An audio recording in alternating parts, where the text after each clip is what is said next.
Okay, what we want to do now is take a look at how we actually update our profile once we actually have our Facebook account established.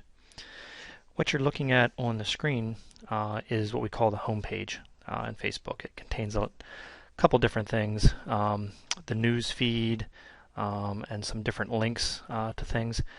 But what I want to show you is where you're going to go to update your profile. You can see there's a link up here right at the top called Profile, and you can simply click on that. This takes you to your profile, and it also shows you what other people will see about you. And on this page, you're going to see different information that you have the flexibility to customize. Up here on the top, you're going to see something called a wall tab. Okay, this is where updates or news or other information about you will show up, and you'll see that listed down here. But there's a second tab is called the Info tab. That's the one you want to click on. Two things we want to look at here. The first one actually is your profile picture. The thing about Facebook is it helps to put a face with a name. I like the name Facebook. It's not much good without a face. And you can see right here, if you put your mouse over top of your picture, you'll get an option to change picture. Okay, when you first come in and you don't have a picture, there's like a big gray box there with a question mark on it, and you don't want that. So just click on Change Picture, and you have a couple different options to set your picture. One is the most common one is to upload a picture. So if you have a digital photo of yourself on your computer, just click on the upload and you'll be able to browse to your photo and upload it. If you have a webcam, you can take a picture directly. If you've already uploaded past pictures, you can choose other profile pictures that you've uploaded in the past. And then once you have it uploaded, you can edit what the thumbnail will look like, changing the size and what's centered in the thumbnail. Okay, so that's the first thing you want to do. Then the second thing is you want to come over here and you see this Edit Information button. Go ahead and click on that, and you're going to open up various categories. The first is your basic information, including your birthday, your hometown, whether you're married or single.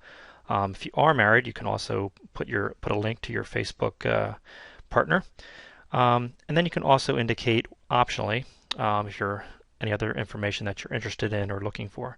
For example, if you're looking just for networking opportunities, you can click on that. Interestingly, you can also put information about your political views if you like, or religious views.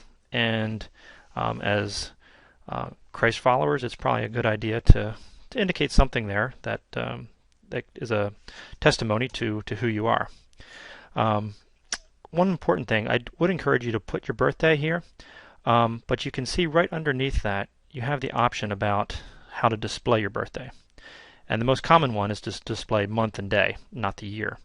What's good about that, as you'll see, is it also notifies other people of when your birthday is coming, and you'll get happy birthday wishes when the day arrives.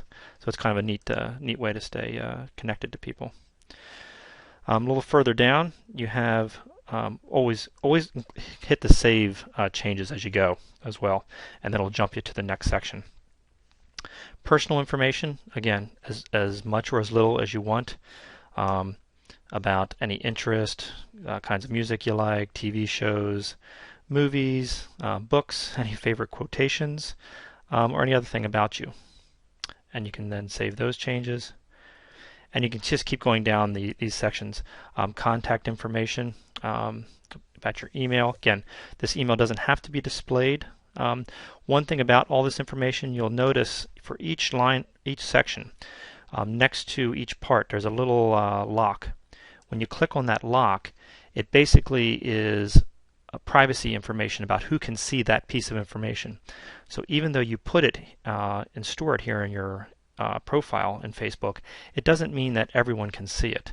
The most common choice is so that only your friends can see it. So anybody that you're a Facebook friend with would be able to see that information. But you can tailor it. If you want to see even your friends of friends, you could open it up a little bit wider. anybody in your network that you're connected to. If you're on a very broad network, you might not want to do that.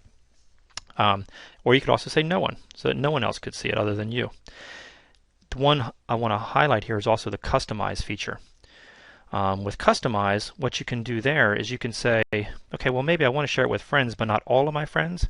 And so this option here to say some of my friends, you can specify here which specific friends that can see it. And you can also use a friends list, which we'll talk about how you build friend lists as well. In addition to that, you could say, well, I want all my friends to see it except for just a couple people. There's a couple people who, for whatever reason, you don't want to have them looking at that information. And so you could put by exception those people down here. So you can see you have lots of flexibility and lots of options when it comes to how your information is displayed. So it's good to put it in and then customize how it's displayed. Okay. Website information, hometowns. Going to go through each of those. Education and work. That'll talk about, of course, where you went to school, where you go to work. Good thing about the education side is you have ability to really find classmates, both from college or high school. And it's a really neat way. I've gotten connected just in the last few weeks for some old college friends who I haven't touched base with for in years. So it's a really neat way to get reconnected with some folks.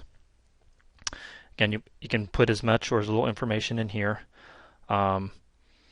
And it can also list past positions, just a way to just describe yourself, give a little bit of background of who you are. And that's pretty much the basics. For now, there's going to be some other applications that you might see pop up in here that you have to add. Like I've added this one here called Cities I've Visited, so I can specify places I've gone. That's not there by default, but I've added that in. So that should get you going, and good luck.